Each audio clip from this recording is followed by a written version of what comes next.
Hello, this is John Hopwood, and I welcome you to another visit with Ward 13. Tonight, my special guest is a good friend of mine, Michael Hammond. He was my roommate at the Defense Language Institute, where we studied Russian together.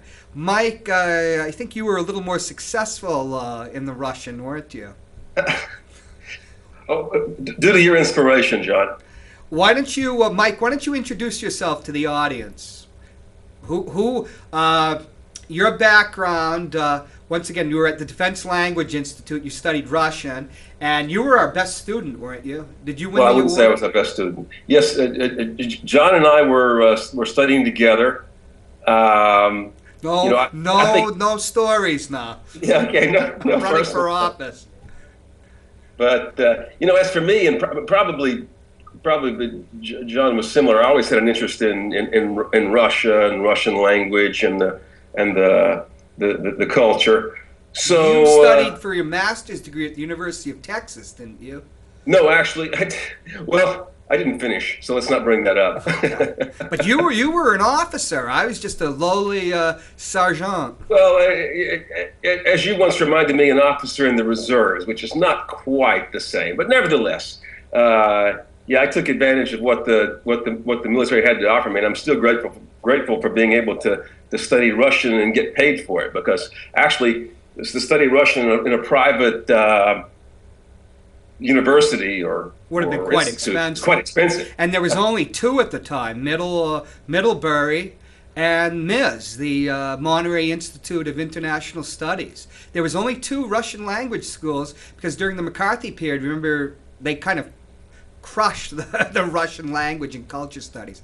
But let's just cut to you took after the collapse of the Soviet Union, you used your Russian skills. When did you go to Moscow? I guess that was must have been 95. I had already started working in, like the high-tech industry, for Silicon Valley Right, type we were in the companies. Silicon Valley together too. Yeah, Remember Information Access Company. but then I was working as a territory or sales manager for various high-tech companies. And I guess it was 94, the company I was working for, one of the guys in charge of the European operations says, "Hey, we're gonna open up an office in Moscow." And to make a long story short, I said, "Hey, listen, if you don't Love have the anybody to skills. do that, I'd love to do it." Yeah. So I thought, okay, I would go over to, and finally we agreed. And I thought, okay, I'll go over to Moscow for 2 or 3 years just to have the experience, because actually I'd always wanted to travel and live abroad, but never had the capability of doing that. So I took that job. One thing led to Right. another. So here I am. 19 years 19 and years later, 18 years 19 later. years in the former Soviet Union. How long were you in Moscow? How long were you in Russia? I was in Russia up until 4+ years ago, when I And kind of relocated to Kiev. now, why Kiev. did you leave Moscow? Was it anti-American feeling? Did it make the business climate worse, or why did you move to Kiev, in Ukraine? Quite honestly, for quality of life, Kiev was just a much more pleasant city. But yeah, I've experienced a number of these periods where there's a pretty intense anti-American sentiment. I mean, the first one that I experienced was when during during the Clinton era, we bombed Serbia. Right, which was an And then, ally of pan-Slavism. yeah, Russia had gone to Serbia's aid in 1914, yeah, that's 100 years exactly ago. right. That was one Right. of the causes of the First World War. Yes, this was a pretty stressful time, because up to that time, Russians viewed America and Americans very, very favorably. Right. And they were, to this day, unable to understand why we would take it upon ourselves to go in and bomb Serbia Right. for the purpose of liberating Kosovo or something. Now, Uh, did that help bring Putin to power, and like the anti-American backlash? Do you know there is? I recently read a Russian analyst saying that if we hadn't bombed Serbia, Yeah. then the chances of Putin never coming to power would have been a lot less. What, So yes, I've heard that. what That's was it very well understood. like to live under Putin? I remember you telling me maybe 10 years ago when he was prosecuting the Chechnyan War, which was genocide. You know, that was a no holds barred, like the Eastern Front between the Nazis and the Red Army. That you weren't very enamored of the Chechnyan policies of Putin. Because Putin prosecuted the second Chechnyan War, right? The first Yeah. was under Yeltsin. Yes, And and he criticized the way they ended the first Chechen right. war.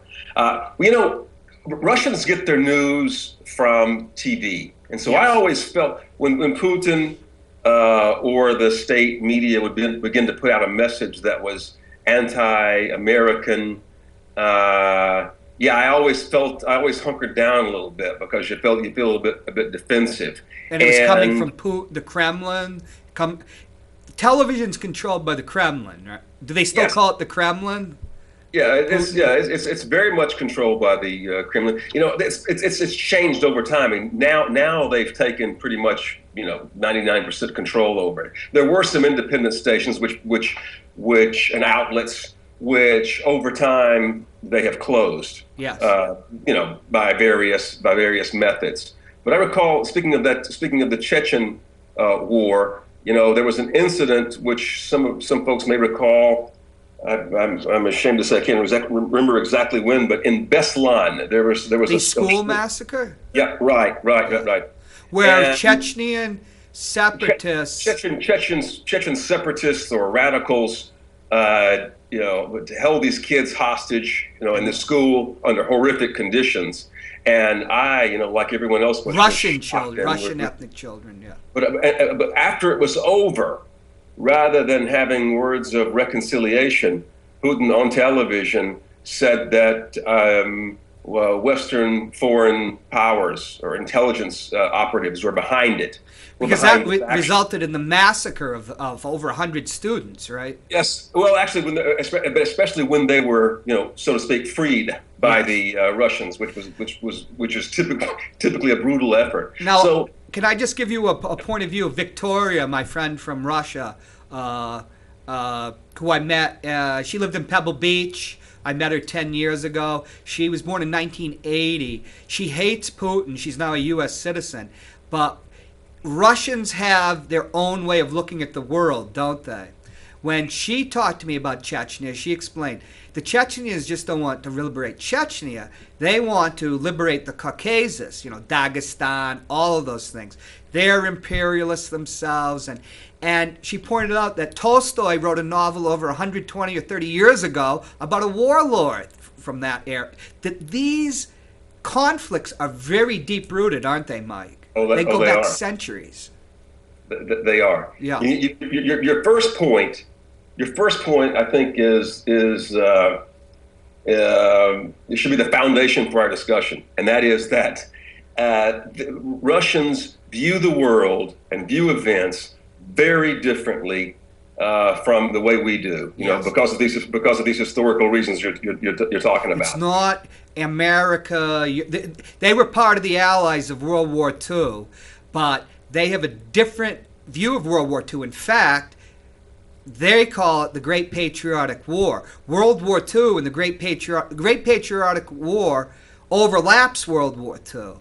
But we have to remember, Stalin and Hitler made a pact to dismember Poland. Without the Stalin-Hitler pact, Hitler wouldn't have felt free to invade Poland.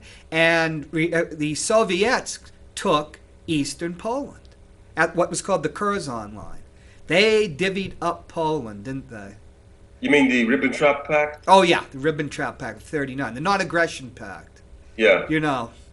They see World War II differently as, like, say, the English and we, as the Allies. They see World War II quite differently. Just let me, I'm going to just say one more story with Victoria, and then I'll let you get a word in edgewise, which will be a record, right?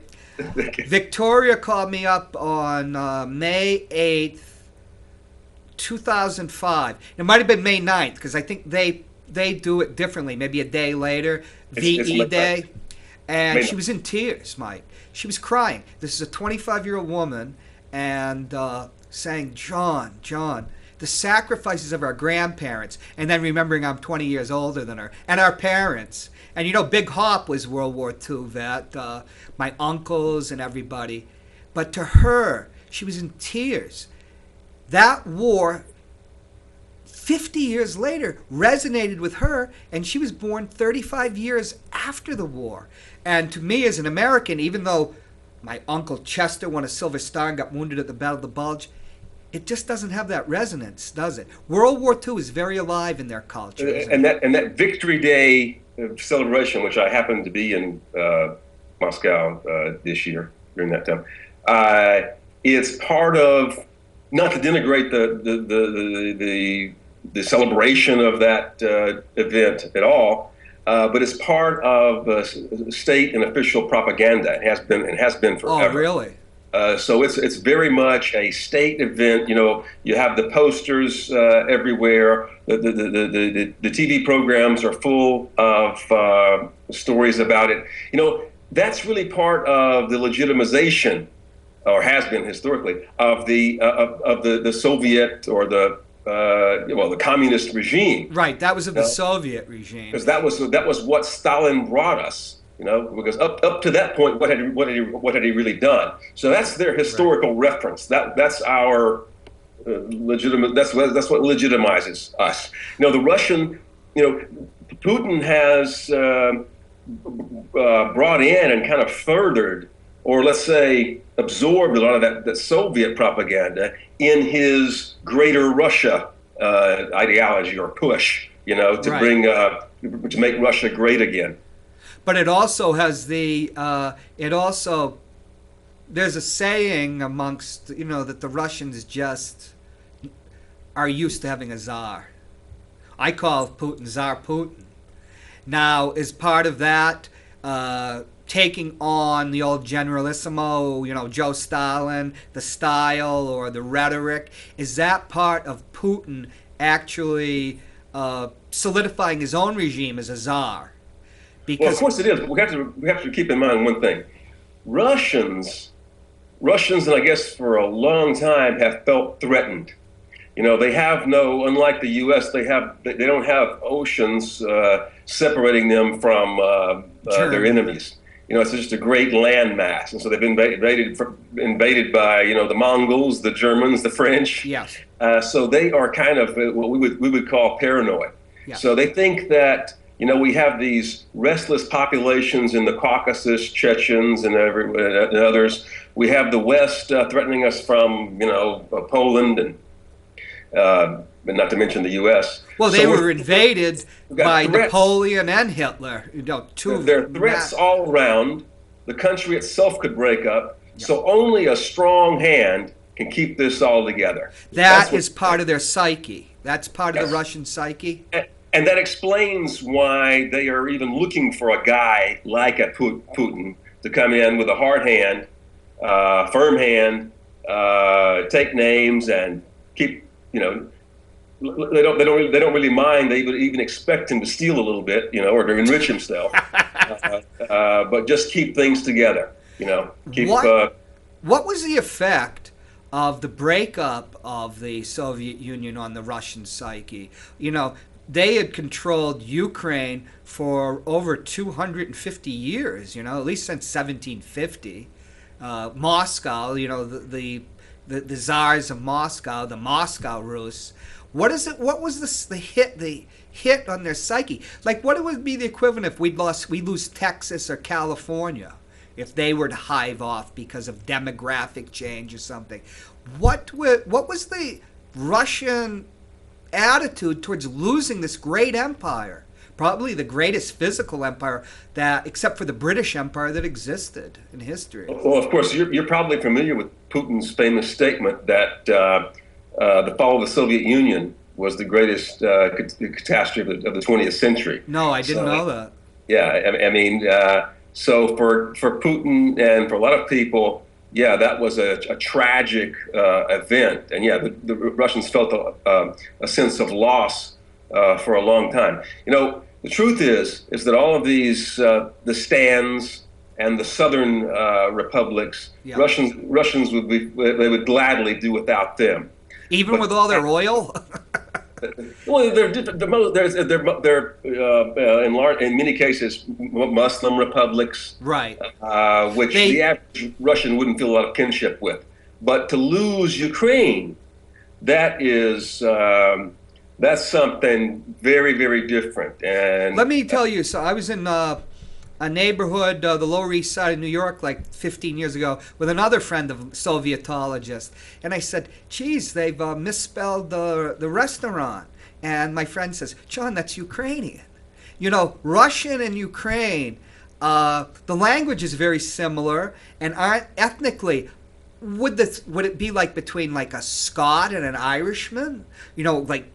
Well, and there's also different Gaelic groups, like the Welsh, the Scots, and the Irish are one group of Gaelics, and then like the Bretons and the Welsh are another group that's distinct because of their language, and but they all look alike. yeah, they were indistinguishable. Ukrainian and Russian, how different are they? Yeah, well, How different's the language? Kiev, Yeah. for example, Kiev, this is the capital of Ukraine, where I am now and where I've lived for the past 4 years or so. Um, in fact, on the street, you would hear Russian 75, 80% of the time. This is a bilingual city. Yes. People understand and can speak Russian, Ukrainian, but it's not like in the western part of Ukrainian, Lvov, and those places Right. where Ukrainian is the absolute dominant language. And are they mutually understandable? Or I understand Russian quite well. I can pick up maybe 25, 50% of Okay. the Ukrainian is spoken. So I would without studying Ukrainian. I would be unable to understand it and speak it fluently. It's quite different. The intonations are all the same. Okay, now we're being technical. We're going to bore people, Yeah. but they are close. They're close. They're very close. Related They're very people. close. The Ukrainian is kind of similar to the Belarusian language. Right. A lot of the Ukrainians claim that Ukrainian language is closer to the old Slavic Yeah. language than is Russian. And let's keep in mind, the Russian was, at least the alphabet and the written language was reformed, so to speak, by the Right. communists. What about the religion? Does the Ukrainian have its own church? Okay, Or that's important because Kiev and this central area of Ukraine is Russian Orthodox, but in the western part of Ukraine, they have what's called the Greek Catholics, which is I think Greek Catholics? the Greek Catholics. Yeah, one of the popes made a deal with the Western Ukrainian rulers. Okay, listen, you keep your Orthodox liturgy and traditions, but you become subordinate to the Roman Catholic Church, and Oh, wow. They're called Greek Catholics. So there are a lot of those in Western Ukraine, and the Russian Orthodox Church and many Orthodox believers view them as an enemy. They view them as Really? kind of apostates. So there aren't when we get into the conversation or the discussion of the differences, cultural differences, whatever, between Western and Eastern Ukraine. That's one of them, a religious difference. Although I'm certain there are plenty of traditional Orthodox believers in Western Ukraine as well. Let's go to the attitude of Ukrainians towards Russians and Moscow. What do Ukrainians now? After speaking to you, I realize there's different Ukrainians now: Western Ukrainians, Eastern Ukrainians, and these Greek Catholics. What is the attitude of your Ukrainian in the West and the East towards Moscow and Putin? Okay, good question. Russia and Putin are, considerably more favorably viewed in eastern Ukraine, the part of Ukraine that borders Russia, than in western Ukraine. However, given all the troubles lately with the annexation of Crimea and Russia stirring up some of the trouble in eastern Ukraine, Russia by Ukrainians on the whole is viewed much less favorably nowadays than it was even a year ago.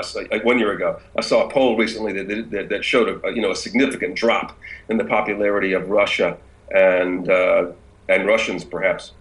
But getting to the Crimea, the Crimea was part of Russia for what, since the Crimean War, and Khrushchev, who was Ukrainian, for some reason gave the Crimea to Ukraine, which, in the fiction of the Soviet Union, there were, how many seats did they have in the UN? They had Russia, Ukraine, I think Belarus. They had at least 4 or 5 seats. He gave Crimea to Ukraine for whatever reason, we don't know. Maybe it was the 100th anniversary of the Crimean War, but maybe he was drunk or something. So Crimea, is it Ukrainian? Was it ever Ukrainian? Well, there's, of course, there's a sticking point. That's a hot topic here in Kiev and Ukraine because they feel like it's theirs. However, it's a difficult historical claim. So 60 years gives them. Well, they were guaranteed the integrity of their country if they surrendered their nuclear weapons, weren't they? Yeah. So they believe they're betrayed. Yeah. Well, that. Was it the Budapest Agreement? Yeah, we didn't. No one was willing to stand up to Putin's annexation of Crimea. And in all fairness, first of all, that's not the way to conduct policy in the world. I mean, that's a very dangerous way to conduct policy in the world these days, just by going in and forcefully annexing a piece of territory from another country. I think that the West overall would have swallowed hard and kind of turned the other eye, turn their eyes away from that, given Russia's historical claim on Crimea, if they had stopped there. But they Russia didn't stop. And Putin didn't stop there. They said, hey, listen, we in addition to this, we're going to destabilize eastern Ukraine, mainland Ukraine. Let's be frank. This is Putin. This is like Putin in Georgia 10 years ago, promoting a breakaway public to pressure the non-Russian oil pipeline, if we get down to it. But what was going on in Georgia? This isn't separatists just on their lonesome, is it? This isn't just like a bunch of high-spirited rebels down in South Carolina in late 1860, declaring independence. This is Putin. No, it's not. It's not at all. We have to be honest and say that many people in the East don't like or don't really approve of rule from Kiev, especially with the current makeup of the government. But they weren't asking to be part of Russia. But Russia saw the opening. The people there are Russian speaking, and many of them kind of pine for the old stability of the Soviet Union when all their factories and their coal mines were operating at full capacity, which they no longer are. So the time was kind of ripe, and for the Kremlin to act there, especially after they ramped up their political propaganda machine, making the people in the West fearful that these radicals making the people in the eastern Ukraine, fearful that the radicals from Kiev and western Ukraine were going to come in and push them around and threaten them or even kill them. So there's some pretty brutal. In the East, probably more people watch Russian television than Ukrainian television. Really? So it was a pretty easy propaganda game for Russia to play there. Now to get these people all worried. Let me ask you a question. What is the per capita income of Ukraine compared to the per capita income of Russia? Isn't Ukraine a basket case? One of the. It's not very. It's not very No, well off financially. Is it? it's poor and it's been misgoverned for a long time. They don't have the oil and gas revenue income They don't have that oil. Russia has. They don't have Uh, oil or gas. They're just. What is it? Is it an agricultural country mostly? well, agricultural, that eastern part of the country where all the problems are going on now is traditionally very highly industrialized. Really? And lots of resources were put into that area of the country. After World War II, it was kind of like going to be. I mean, there are huge steel factories and iron ores and all kinds of Right. big industrial concerns and big coal mines in the east. Oh, I didn't know Uh, that. the agricultural part of Ukraine is really in the different areas, the central and southern part of the country. But the country on the whole, you'd have to, I mean, by our standards, of course, is poor. And pensions here would maybe be equal to $100. And I think you could even say less than that now because the currency has been devalued by 50% over the past six Right. months. So pensioners and public employees, teachers, they just can barely get by. Of course, in a cosmopolitan city like Kiev, there are a lot of well-off people. There's a pretty big, if in the U.S. we have a discussion about income inequality, Right. then here it's many times worse than anything that we can imagine back home. Okay, So Mike. the gap between rich and poor is really large. We're getting towards the end of the first half hour. We're going to have a second half hour for next week, and we're going to talk about Ukraine and we're going to focus on Ukraine and the situation in Ukraine that makes it so unique. We're not going to be talking about Russia. We're going to be talking about Ukraine itself and the tensions between the East and the West, and a particular figure from Ukrainian history who's quite controversial. Yes. That I only found out about that this morning when you called me. You imagine that he hasn't really been focused on in the Western media, but you hang on. We're going to do a second half hour. Get a drink of water or something, and I'd say comb your hair, man. Go look in the mirror. I see myself. I got to suck in my gut here. So we're going to be back in about 2 minutes. Okay. Okay.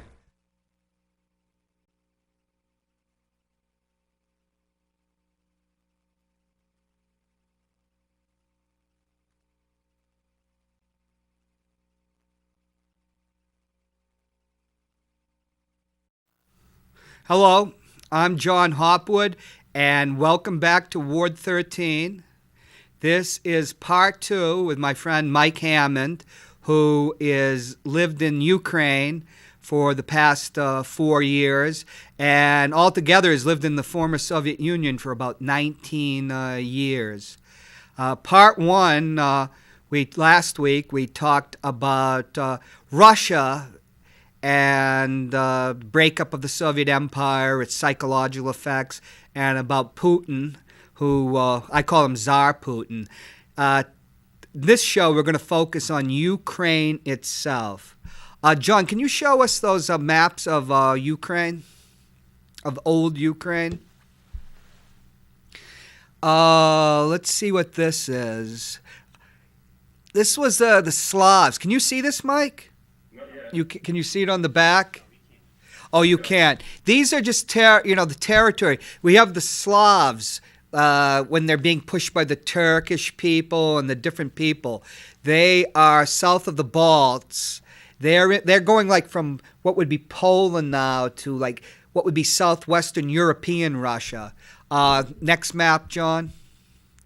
Here is the Kievan Rus, which was about the 13th century. So at one point, Kiev was the center of Slavic culture, but that was 700 years ago. That explains a lot about why Russians view Ukraine and Kiev so Is there a rivalry? Kiev? close. Well, they even, I mean, Putin in a recent speech said that Kiev is the mother of all Russian cities or Slavic cities. Oh, so he believes because of Kiev and Rus. That was that Russian culture, if you want to call it Russian culture, started with Kievan Rus, right? And it kind of migrated to Russia. So this is similar to Serbia in Kosovo, which Yes. There's a real attachment. So they feel they feel a spiritual attachment, and the Russian Orthodox Church here. I don't want to. I think much of the church property here is actually the property of the Russian Orthodox Church. There's a conflict kind of going on between the Russian Orthodox Church and the Ukrainian Orthodox Church, and they both kind of lobby the. Okay, Mike. One of the major things that happened, John, can you give us the Polish maps? The Poland maps. You remember, Poland was part of the Russian Empire till 1918. Well, to the Treaty of Brest-Litovsk. You can see my pronunciation is still so great, Mike. And it was a rather large country between 1918 and 1939. And we have to remember, it fought a war against the First Red Army in 1919, 1920. And it was nearly defeated by the Red Army, but then the Poles beat the Russians, the Soviets. Now we have a map of the Curzon line, which had been set. How do we create Poland? And Curzon, I believe wasn't he the British British foreign minister? Well, it will go through Brest. Brest will be on the right. That will be part of Russia, and then Warsaw over to the west. Brest to the east will be part of Russia. Warsaw in the west, that will be Poland. So arbitrary lines. Right, there were arbitrary lines. But in 1939, when Nazi Germany invaded Poland, the Soviets came in eventually from the east, and they took Poland. And after the war in 1945, they took Poland to the Curzon line. And what was given to Germany was East Prussia, Silesia. We have the map now, this is a 1939 map. Russia just took half of Poland.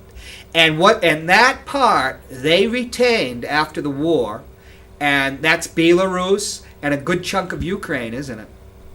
So I think it's not Belarus in its entirety, right?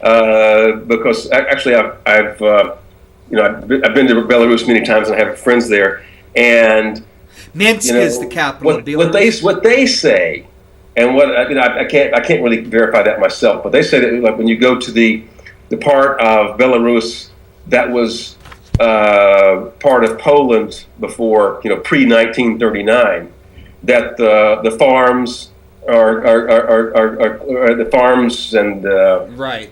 Agriculture is still more effective, and efficient and advanced than the part of Belarus that's been under Soviet rule or Russian rule. The fact is, the Soviets though reclaimed from what was Poland, the 1918-1939 regime, a good part of what was Ukraine. And I want to ask you about somebody that I only found out about today, Stefan Andreevich Bandera. What can you tell us about this man, Bandera?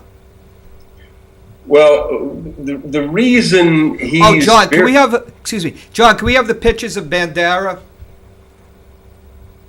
Here's a picture of Bandera about the time probably before he declared, when the Nazis invaded Ukraine, he declared an independent Ukrainian republic, right?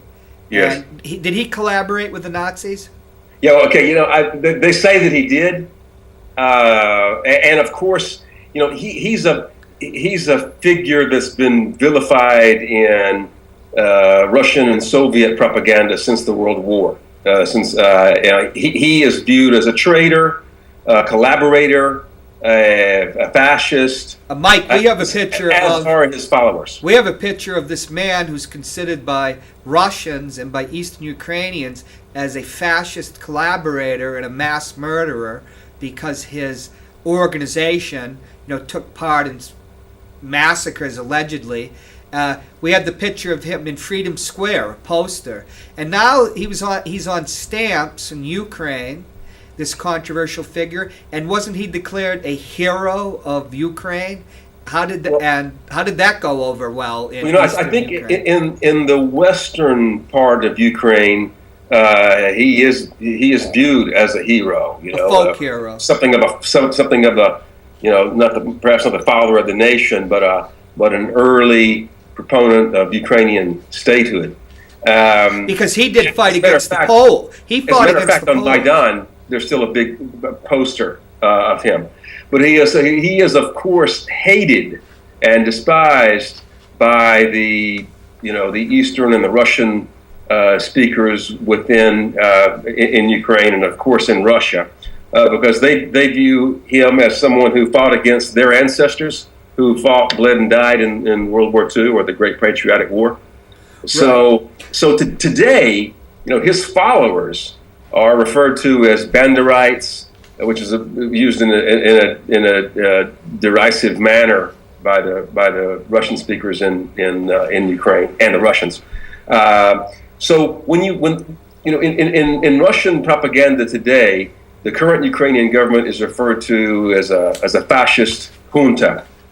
So what they're really saying in the message they're trying to get out to the Russian-speaking population within Ukraine, and of course the Russian population, is that the followers and radicals, followers of Bandera, and the radicals from the western part of Ukraine essentially took over the Ukrainian government.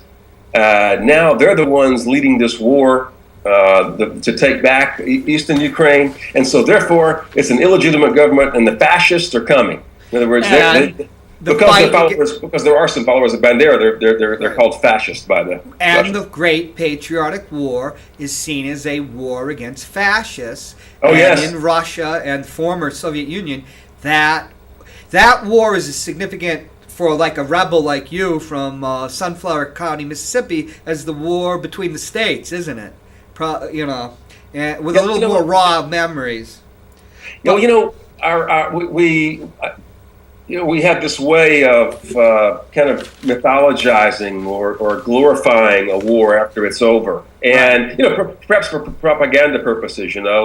Like in the South, we always said that it was the lost cause. Our guys died valiantly. The South shall rise again. Right. When I was growing up, I would see bumper stickers on cars, and it was common. It's like, hell no, we ain't forgetting. Right. In other words, it was still part of their local mythology. How many times have you and other rebels in the Army called me a damn Yankee? Let me just say something. Getting back to Bandera, his Organization of Ukrainian Nationalists. Now, Bandera wanted to collaborate with the Nazis, but the Nazis, being Nazis, threw him in jail. But the Organization of Ukrainian Nationalists in 1942 launched a campaign of ethnic cleansing of Volhynia, and in early 1944 they began to do ethnic cleansing in eastern Galicia.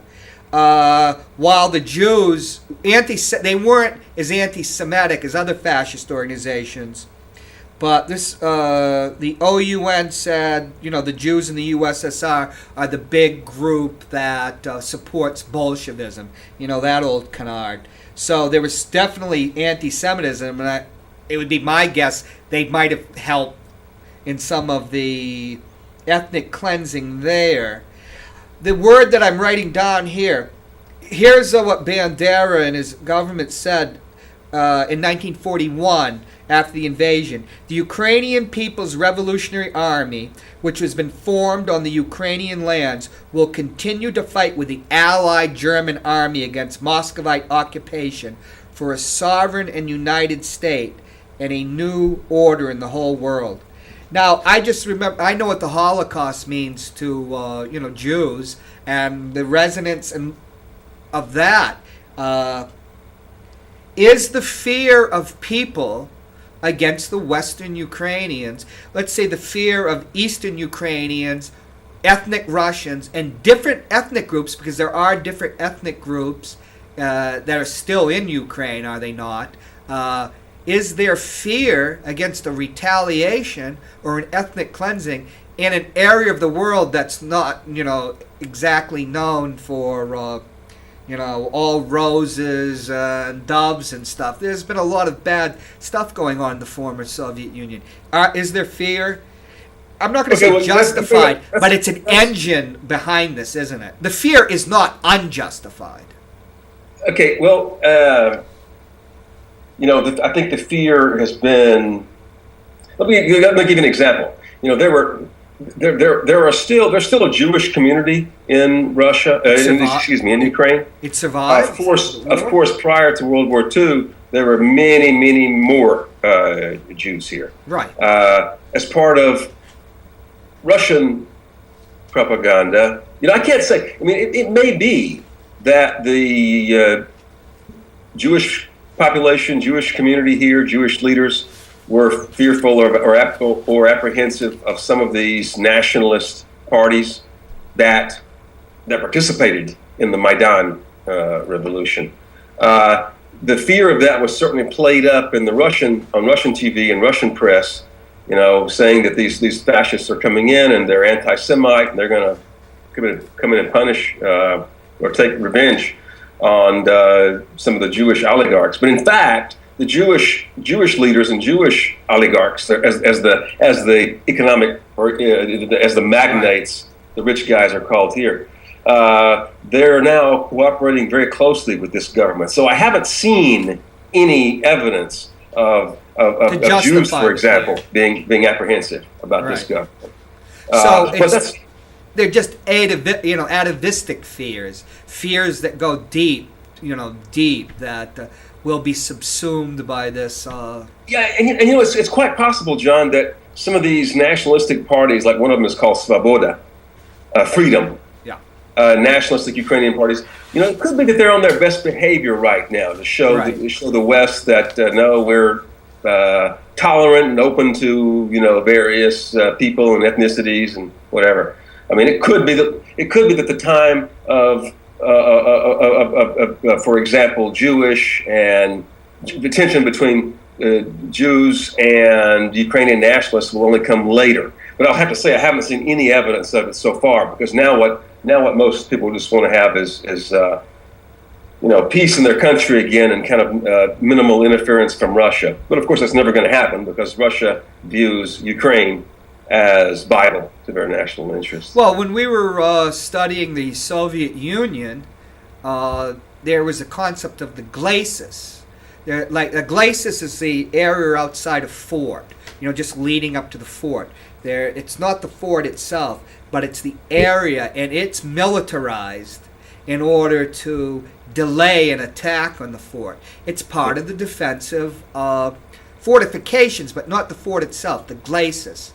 And it was always considered, when we were studying, that the Soviet Union considered the satellite countries, the old Warsaw Pact countries, as part of their defensive glacis. That there will never be an invasion again. And this has steadily been rolled back. And remember, are there missiles now, NATO missiles in Poland? I don't think so. But there was a proposal to put anti-ballistic missiles in Poland, which that really seemed to set Putin off. But I could see him accepting Poland. Poland is part of the West now, but going into Ukraine, that would be going over like the Rio Grande. They talk about crossing the Rubicon. That's a bridge too far. Right, it's a bridge too far. And the EU was flirting with Ukraine, as they like to do, knowing that the United States, with our military and our money, will have to pick up the pieces. The EU was flirting with Ukraine before this crisis, weren't they?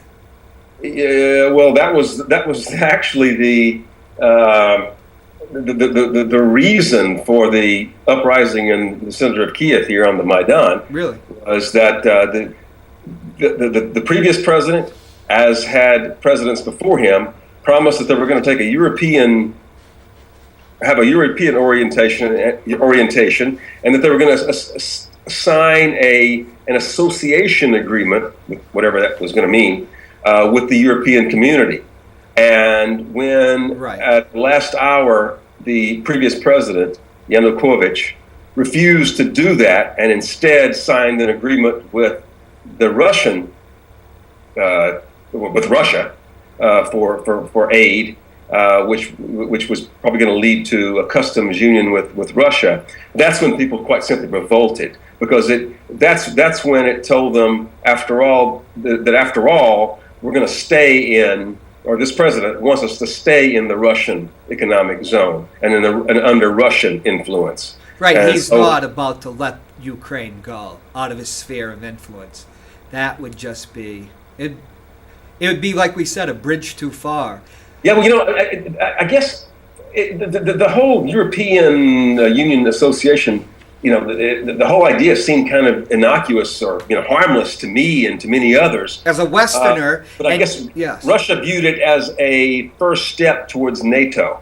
Right. Yes. Yeah, because that's the first step towards Western integration, and which will be followed by NATO membership, and that's what they just can't accept. Going back to my friend Victoria's from Kaliningrad, the oblast that's between Poland and what is it? Not Lithuania, Latvia. I always get Estonia, Lithuania, which was the former Königsberg, a great place in the great city of East Prussia. She says, "Oh my God, how we would love to be able to get to the European Union." And she hates Putin, but this Russian nationalism is like, being an American. I'm so much American it hurts. You know what I mean? But so there are people that would just love to get out from under the thumb of Putin, right? Yeah, no. I think whether that can be achieved. But Russians, you're right though. Russians are very. They can criticize their country, but you can't, right? Right, that's true. And they're very,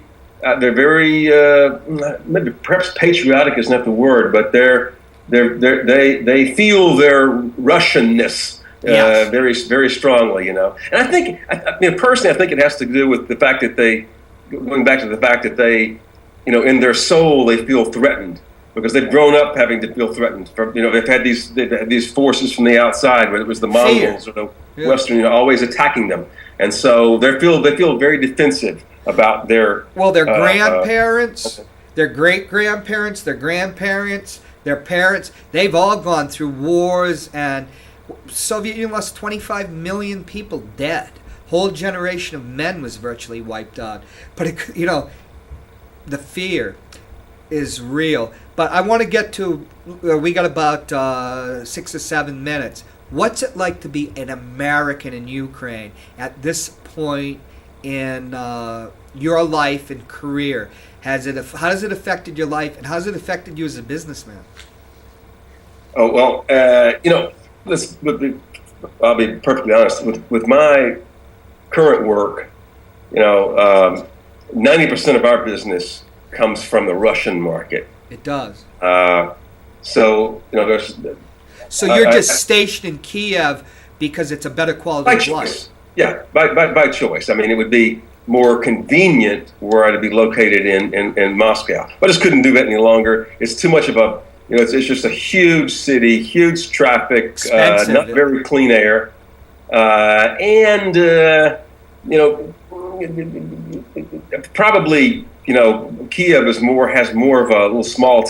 It's a big city, but it's more of a small town feel, and people are. It's clean and well kept. It's clean, and in my own opinion, I wouldn't want to offend anyone, but there's much less aggression here than in Russia, than Moscow. And so in Kiev, as an American or as a Westerner, you don't. I mean, you could feel right at home. Really? And they actually like Westerners here. In Moscow,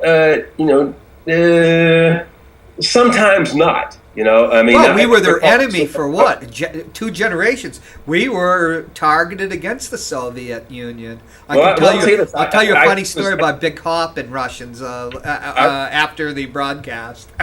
Well, you know, they were, I'll just say World War II. People like Hop thought they were going to go to war with the Russians next. And it was not Soviets, but the Russians, right? So we were enemies for how many? 45 years. But in modern day, you know, in Russian under the Putin era, we Westerners or Americans in particular, we're viewed as kind of subversive or potentially subversive, and that we don't like them or we don't respect them. And in this on a personal level. I mean, for example, personally, I feel much safer in Kiev than in Moscow. I recall crime? Some colleagues from the UK came to Moscow. This was 6-7 years ago, perhaps even longer. Pardon me. But to Moscow for an event, a business event that we were having, a seminar, and we were out that evening having dinner and went to it was kind of like a beer restaurant or a pub. And of course, there were English guys and maybe a Dutch or two, and maybe 5 of us. And we're drinking beer and talking loudly in English. And there was a table across the hall of Russian guys, kind of burly, threatening looking, guys that probably KGB visit the gym, looked pretty threatening. But they'd also had plenty to drink, and they were just glowering, just staring at us threateningly. I mean, obviously they didn't understand a word of English, but they knew it wasn't Russian. They probably recognized it as being English, and they were just staring at us, just threateningly. They just didn't like us being there. You would never find that in Kiev, for example, but in Moscow, you could wind up on the wrong side of the street, theoretically, if you're as a foreigner. We're winding down now, but is there any feeling amongst the American community in Kiev, which in Ukraine, that the State Department might eventually ask you to leave? Is the situation that bad, or what is the situation? How do you feel? Do you feel you're going to be in Kiev at the end of the year? First of all, let's say this, and I think that it's fortunate that you're bringing up this. We only have 2 minutes left, so we got to wrap it up. Because we could still have a war here. We could. Right. I mean, as I read my Twitter feed with all these journalists that are in Russia and Ukraine, Russia has a lot of troops on the border with Ukraine ready for an order. And so if it looks as though Ukraine is getting closer to a military victory, if the Ukrainian army seems to be getting closer to military victory in the east, then Putin could say, hey, listen, I'm not going to let them kick my proxies out that easily. Send in an airborne division. Yeah, and so he could send. We could still. By the time your viewers see this, we could have had a Russian invasion, and it could be under the guise of a humanitarian mission. Right. But the purpose of it would be to establish, facts on the ground, as they say in eastern Ukraine, saying, "Hey, this is our sphere of influence." And what Russia would really like to do, what Putin would like to do, is to keep that kind of open wound in the Ukrainian body politic, so that they would have some influence over decisions in Kiev. Okay. So we can still have a war. I mean, we do. We have. I guess. Do we call this a low-level conflict going on now? I mean, yes, that would be the technical term. But can you have a low-level conflict when you have artillery, John?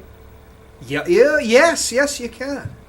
But okay. We're dealing. Well, let's call it low-level conflict. What would you say? We got to wrap it up. Just a few. What would you say to Americans like my Senator Kelly Ayotte that are very bellicose about Ukraine? Would the United States being bellicose with with Russia over Ukraine, selling weapons and that? What would that do? Would it do any good? I know that your senator has been to Kiev. Oh yes, twice. At least once. Yes.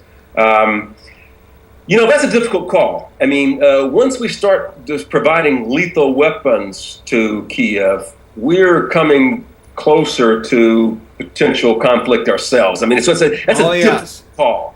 I people think there seem are to have forgotten the Cold War. yeah, there are things that we could do, by providing the Ukrainians with some defensive equipment, or whether it's with body armor or night vision goggles, Economic aid, or intelligence, as they say, what's going on the ground, satellite intelligence, that we could be doing to help them.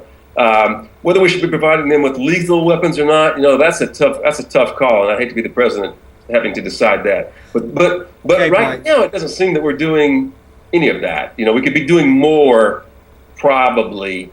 And frankly, from my point of view, I wonder, has the era of great diplomacy passed? I mean, can we not sit down and find a solution? Maybe there is no solution. I read an article lately saying that where the guy was saying, I hope that either the West or Russia has a plan B, Yeah, because neither of them is going to get plan B. I agree with you as a former Sovietologist. Well, Mike, thank you very much. Maybe I'll get over there. Is there going to be a Gaspaja Hammond coming back from Kiev with you? Not in the works just now, but we'll have to get to work on that quickly. Come on over, John. Be happy to see you. Okay. Thank you very much, Mike. Thank you. And thank you very much, my viewers. Until next time, this is John Hopwood. Thank you for visiting me on Ward 13.